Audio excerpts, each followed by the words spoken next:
strangers who might rat them out to the authorities. So I remember getting from one vehicle into the other in the middle of nowhere, this small roundabout on the edge of a border town, with no one I knew and trusted for hundreds of miles.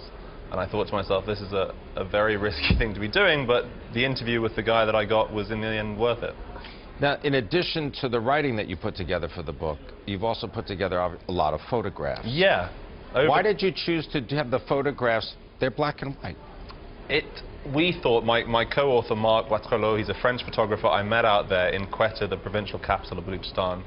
We went through the process of proposing and pitching this book, and we thought that there was something about the romantic, historical nature of the conflict we saw in that region that would really be served very well by black and white photographs, and we thought it would lead to a very elegant-looking book.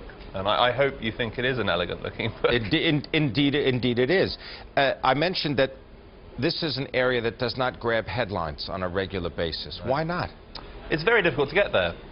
Pakistan has not been a definitely friendly place for journalists for a long time, especially if you're digging into the relationship between the government, between their spy agencies, the military and Islamic militants. And this area of Balochistan is almost entirely off limits to foreign reporters, so it's very difficult to get news out of there.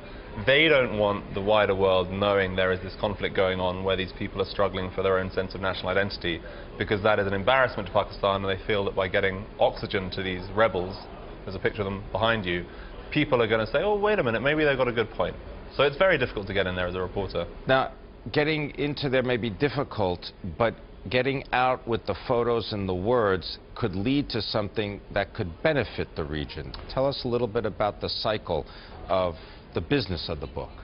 Well, we're hoping that proceeds from the book, from the publisher, are going to be going to UNICEF.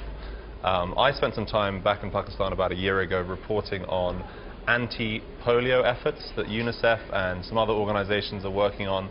Pakistan is one of the last countries left in the world where polio is still existent in its natural form. It's still crippling children, and we've seen it come up in Syria again recently. That's probably a source in Pakistan. UNICEF are at the forefront of trying to stamp out polio there, and I'm going to try and do my part slightly by giving some money to them with that effort.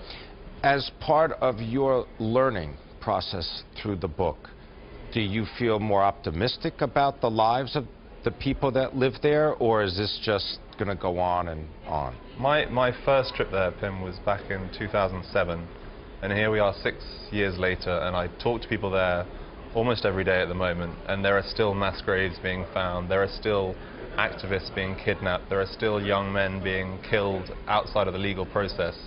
So I don't think it's got any better since I first went there, and I don't see, unfortunately, a brighter future at the moment.